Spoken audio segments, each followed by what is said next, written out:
बोला है, शीश दिए जो गुरु मिले तो भी सस्ता जान। अब शीश मांग के देखे किसी से, देखो कैसे गालियां देगा। अगर किसी से शीश मांग लें तो 3600 गालियां दे देगा गुरु को। क्यों? क्योंकि शीश कोई देना नहीं जानता। जिसको जलाते हो ना हर साल जाके, उसने 10 बार शीश दे रखा है।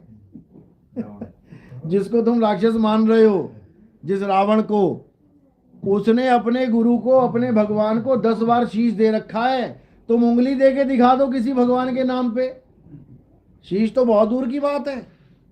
तो यहां पर गुरु तुम्हारा ये शीश नहीं मांगता है, यहां पर गुरु तुम्हारे अहंकार का शीश मांगता है। यानी सरेंडर हो जा।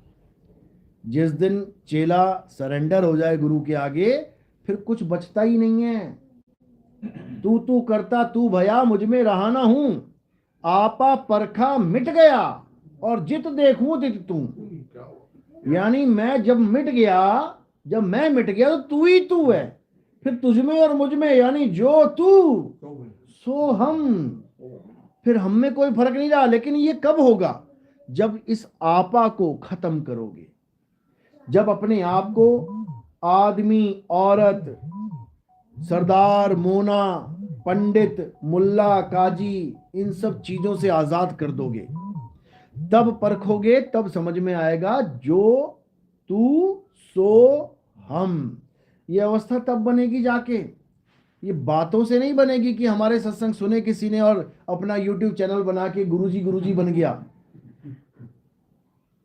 84 में पूंछ लगेगी, पीछे मक्खियां उड़ानी पड़ेंगी पूंछ से, तब समझ में आएगा कि क्या होता है ये 84 का खेल। अभी नहीं समझ में आ रहा है, अभी तो लग रहा है कि मेरी फोटो आ गई YouTube पे।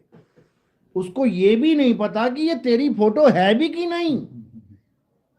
उसको ये भी नहीं पता कि जिस फोटो को तू डाल रहा है वो तू है भी कि नहीं। क्यों?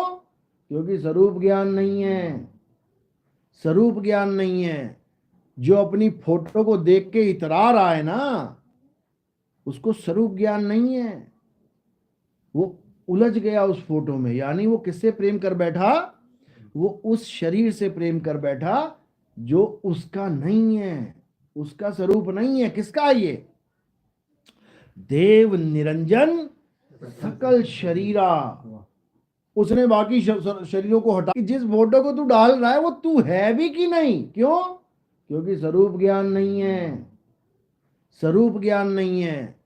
जो अपनी फोटो को देख के इतरा रहा है ना, उसको स्वरूप ज्ञान नहीं है। वो उलझ गया उस फोटो में। यानी वो किससे प्रेम कर बैठा?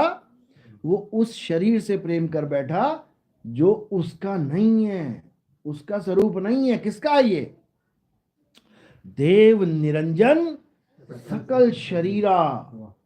उसने बाकी शरीरों को हटा के एक से मोह कर लिया, ये है, ये हूं मैं। फंस गया, फंस गया। अब क्या होगा? अब 84 के शरीर मिलेंगे। क्या कुत्ते को अपने शरीर से मोह नहीं है? एक मक्खी जो गंदगी पे बैठती है, तुम उसको भी मारने आओगे तो वो उड़ के जान बचाएगी, अपना शरीर बचाएगी वो। यानी एक मक्खी में और तुम में कोई फर्क नहीं रहेगा जब तक अपने स्वरूप का ज्ञान नहीं प्राप्त कर ले। अब अपना स्वरूप जान लिया ना, उसके बाद कोई फोटो तुम्हें विचलित नहीं कर सकती। तुम 1000 फोटो लगाओगे तब भी तुम नहीं मान पाओगे कि ये मैं ही हूं। जैसे हमारी मजबूरी है, गुरुपद पे बैठे हमें फोटो लगानी पड़ती है, लोगों को बताना पड़ता है, भैया ये ज्ञान कौन सी गाड़ी में से निकल रहा है, ये गाड़ी है कौन से स्पीकर में से निकल रहा है, बताना पड़ेगा। हमें मजबूरी है हमारी। लेकिन हमारा ही चेला फोटो लगा के घूम रहा है, इसका मतलब चेला समझ नहीं पाया गुरु के ज्ञान को। अरे हमने जब सत्संग शुरू किए 2 साल, हमने कभी ना शक्ल दिखाई किसी को। 2018 से शुरू किए ना, 2020 में पहली वीडियो आई होगी मेरी, वो भी किसी भगत ने बना दी होगी, क्योंकि नाम दीक्षा देते हुए किसी ने बना ली होगी। नहीं तो हमारा कोई रोल ही नहीं है शरीरों का।